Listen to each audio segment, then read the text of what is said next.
Am pregnant, this words, this praise जो एक married couple के लिए बहुत इमोशनल करने वाला पल होता है और सब मैरिड वुमन चाहती है कि वो प्रेग्नेंट बने। टू बियर्स, आपका होस्ट डॉक्टर विनोद। आज का मेन टॉपिक है जो शायद कॉमन है, लेकिन सब प्रेग्नेंट लेडी को ये टॉपिक जानना बहुत ही आवश्यक है। आज का मेन टॉपिक है कि प्रेगनेंसी के ड्यूरेशन में कौन से चेंज होते हैं बॉडी में। दूसरा, डॉक्टर के पास कितनी विजिट लेनी चाहिए, सोनोग्राफी कब करवानी चाहिए, कौन से ब्लड रिपोर्ट, कौन से यूरिन के रिपोर्ट करवाना चाहिए, नॉर्मल डिलीवरी होगी, सीजरियन सेक्शन होगा, डिलीवरी के बाद कौन सी कॉम्प्लिकेशन होगी, इस सब टॉपिक के बारे में आप ब्रीफ में बताने वाले हैं। वो सब टॉपिक एक प्रेग्नेंट लेडी के लिए बहुत ही इम्पोर्टेंट होते हैं कि वो जाने और प्रेगनेंसी के ड्यूरेशन वो फॉलो करें। हम जो मेनली डिस्कस करेंगे वो टॉपिक वाइज डिस्कस करेंगे, सो दैट आप सब लोगों को इस टॉपिक के बारे में पता चले और ज़्यादा से ज़्यादा शेयर कर सकें। जो हम डिस्कस करने वाले हैं उसमें से फर्स्ट है ड्यूरेशन ऑफ प्रेगनेंसी। शायद और अक्सर हर एक क्वेश्चन पूछता है कि हमारी डिलीवरी कब होगी, तो साइंटिफिक रीज़न है 9 मंथ 7 डे। 9 मंथ 7 डे के पहले जो डिलीवरी होती है उसको हम प्रीटर्म डिलीवरी बोलते हैं। उसके बाद मतलब 9 मंथ 7 डे के बाद जो होती है उसको पोस्टर्म डिलीवरी बोलते हैं। जो 9 मंथ 7 डे है उसके 1 वीक पहले का और 9 मंथ 7 डे के 1 वीक बाद का जो ड्यूरेशन होता है मोस्ट प्रोबेबली 60 to 80% जो पेशेंट होते हैं उसकी डिलीवरी उस टाइम में होती है। सो अभी कोई भी पूछे तो डिलीवरी कब होगी, तो उसका नॉर्मली लॉजिक है 9 मंथ 7 डे।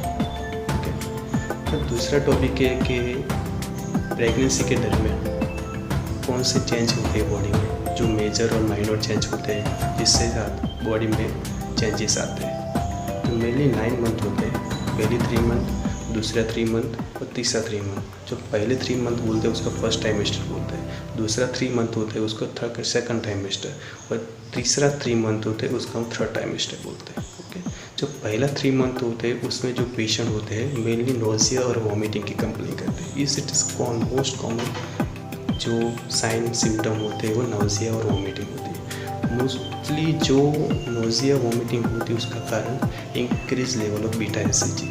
आपको जानना पड़ेगा कि बीटा एसएचजी नॉर्मली प्रेगनेंसी की ड्यूरेशन में जो फर्स्ट ट्राइमेस्टर में होता है उस दरमियान ज़्यादा बढ़ता है, इसके कारण मेनली नोजिया और वॉमिटिंग होते हैं। ओके, और फर्स्ट ट्राइमेस्टर में हम लोग आयरन की टैबलेट नहीं ले सकते, क्योंकि फर्स्ट ट्राइमेस्टर में मेनली जब वन पेशेंट आयरन की टैबलेट लेके तो उस दिन में उसको नोजिया और गैस्ट्राइटिस होने का चांस ज़्यादा होता है। सो दैट फर्स्ट ट्राइमेस्टर मतलब 3 मंथ पहले जो होती है हम लोग फॉलिक एसिड लेते हैं। जो फॉलिक एसिड होती है मेनली जो अमुक समय के ड्यूरेशन में बेबी को congenital anomaly like a neural tube defect उसको प्रिवेंट करता है। सो दैट फर्स्ट ट्राइमेस्टर में जो भी प्रेग्नेंट लेडी है उसको ऑलवेज फॉलिक एसिड लेनी चाहिए 3 मंथ पहले और 3 मंथ के ड्यूरेशन के दरमियान।